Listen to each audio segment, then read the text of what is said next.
Okay, so we'll start off this haul with a bunch of parts that just came in. These are all parts of the Real ACC D210 frame kit. So this includes the frame kit, motors, props, you get ESCs and flight controller. And this is the new Omnibus F4 Pro version 2. So it fixes all those weird problems with the voltage regulator. I think this has an SD card for black box data, Betaflight OSD of course, and also has a current sensor. And we got some Racerstar RS40 amp version 2, so pretty hefty ESCs here. We got the new Racerstar BR2305S 2400 kV motors. Yeah, these look pretty nice. Much bigger than the 2205s from before. They feel a little bit heavier. I'm pretty sure these are going to generate a lot of power. You got the hollow shaft there. Still got the C-clip on the bottom, not the set screw. And you got some new props here. I think these are Racerstar 5042s. Kind of a unique shape. Kind of remind me of the Dalprop Cyclone a little bit, but they're tapered up from the hub. And it's polycarbonate. So this is the D210 frame. And includes PDB. So it's just a Maytech with an XD60, no current sensor. So this frame has these two very unique aluminum side plates, and I think this was originally designed in the D-Quads Obsession. I think this is a clone of that.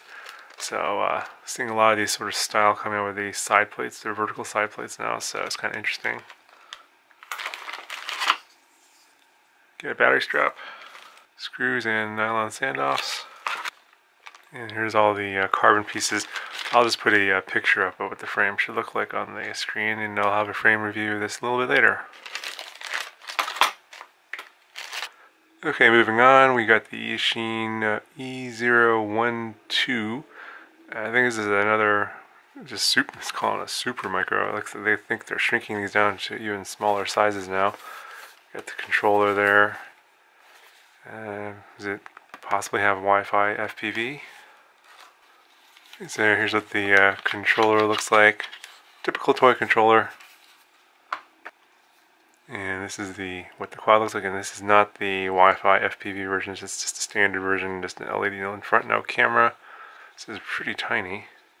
Here's my, on the left, here's my converted E011, this is a tiny whip size, and so this is significantly smaller than that. Okay, got a couple of these short, stubby, circular, polarized antennas. Looks like these are SMA. And I'm going to compare these to the Emax Pagodas that I got from before. These are from AKK, by the way. So I'll do a little comparison test on my Fat Shark goggles a little bit later on these. So I just want to see what these are like. This is a pack of 4 whip antennas. And you can see that they're already pre-tinned for the ground and the signal. These are also from AKK, and if you are looking to swap out your circular polarized antennas for these whip antennas, this is a pretty easy way to go. I know that a lot of people have trouble getting the end of this part here correct, and this is already done for you. I got another micro all-in-one FPV camera, AKK BA3,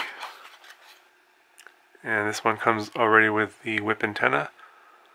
LED display in the back. Kind of looks like the Eachine TX010203 series, but on that the LEDs over on the left, not the right, so it's a little bit different. I believe this one's also power switchable, 25, 50, and 200 milliwatts. And I think it's NTSC only. Okay, this is the AKK KC02. This is a video transmitter and camera combo for the larger 5-inch quads.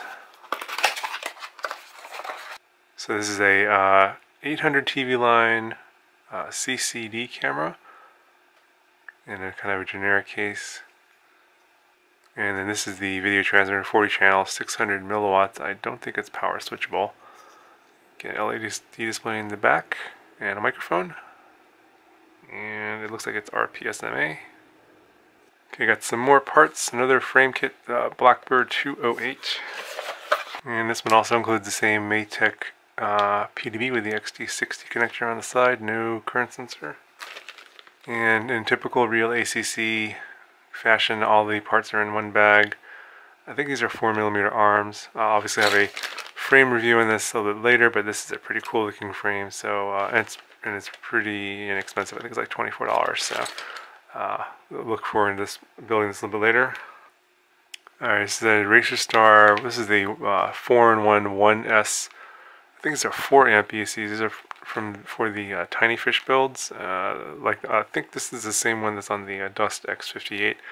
So I will be building some more of these 1S brushless micros in a little bit. And this is for one of those. Got some more motors here. This is the HG LRC 1105 6000 kV motors. And this is a pretty nice motor. It's called the Flame. Different bottom mounting option there. And yeah, I like the purple anodized color. Pretty nice looking. Should be a pretty powerful motor. We'll have to see how it performs. I'm going to be putting this on the Pixel. That's this frame here. So if you want to check out those motors, look for this build for the Pixel. It'll be on that build. Okay, just got a few more things here. Some more stuff from Atmospheric Adventures. This says it's the ALS Mini 2-inch frame. This is actually the 2.5-inch frame. So another frame for you multi-GP micro guys that have been asking for more frames. I picked up this one.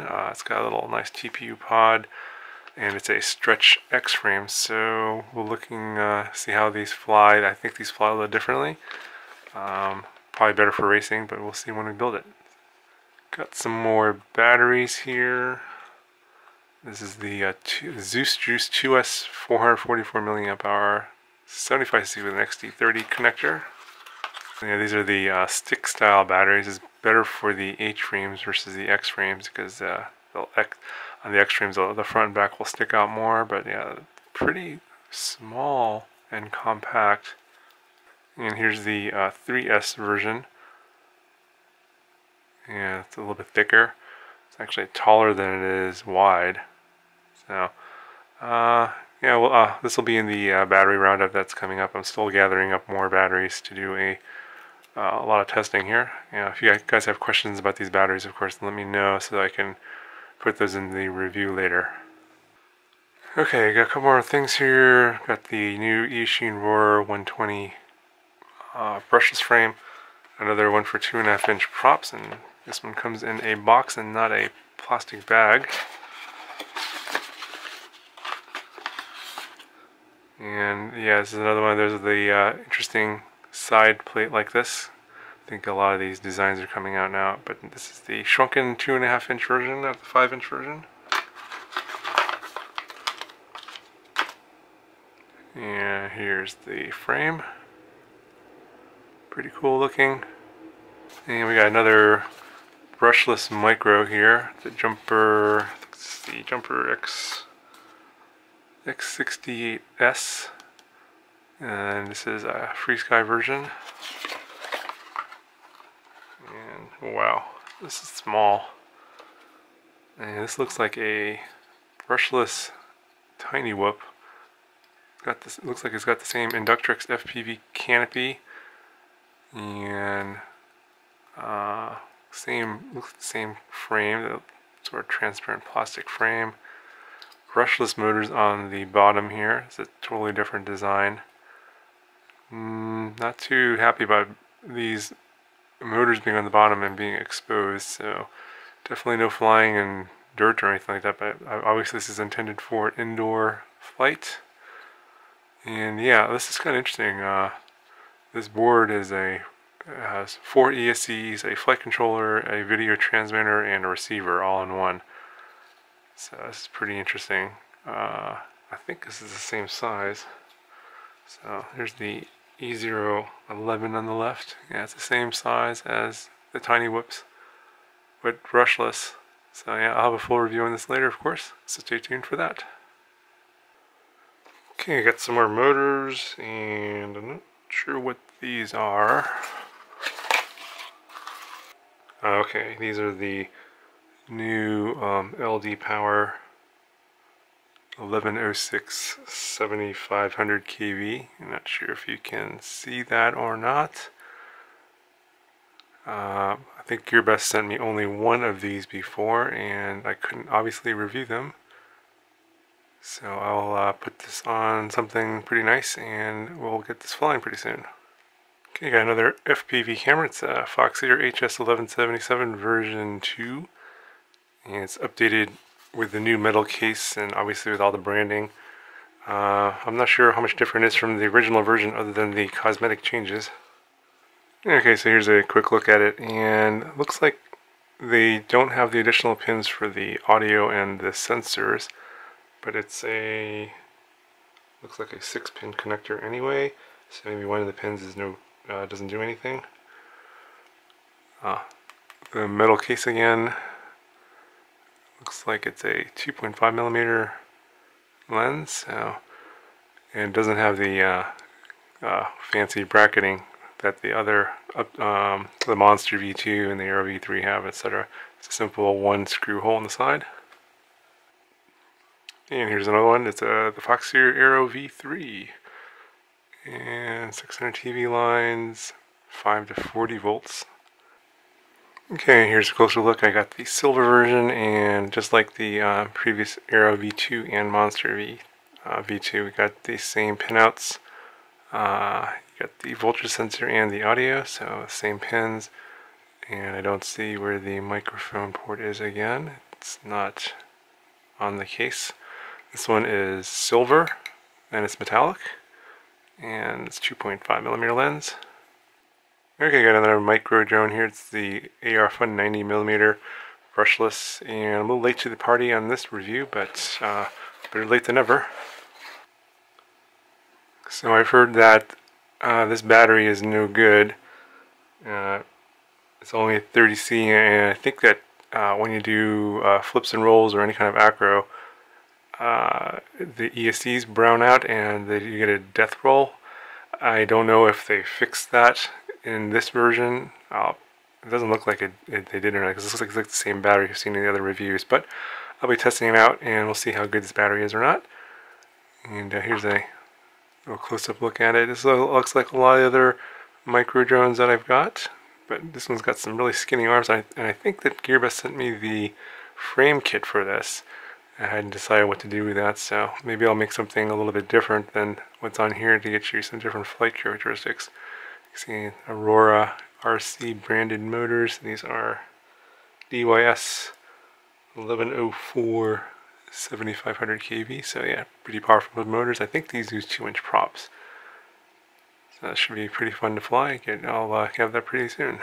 Okay, got some of these real ACC vibration dampening standoffs. These are for your flight controller, so I'll probably do a video where I do a before and after to see if this really does make a difference or not. I actually have a quad that has I think it's got a bad motor and vibrates like crazy, so this will be interesting to see if that helps it or not. I got the new Real ACC Martian 220. This is the S version. As you all know, I've reviewed the original frame on my channel a while back. But this frame is essentially the same frame, but it's a lighter version, and they've changed the composition of the carbon. I believe you get a thin layer of carbon on the one side and the other, and there's some sort of composite material that is in between that makes the arm feel lighter. I'm not sure what this is, if it's fiberglass or some sort of synthetic material. Maybe it might be wood. I don't think it'll conduct electricity, but it does feel lighter than before. It's the same 4mm arm. It does feel pretty stiff. But yeah, I'll do a full review on this a little bit later, so look out for that video later.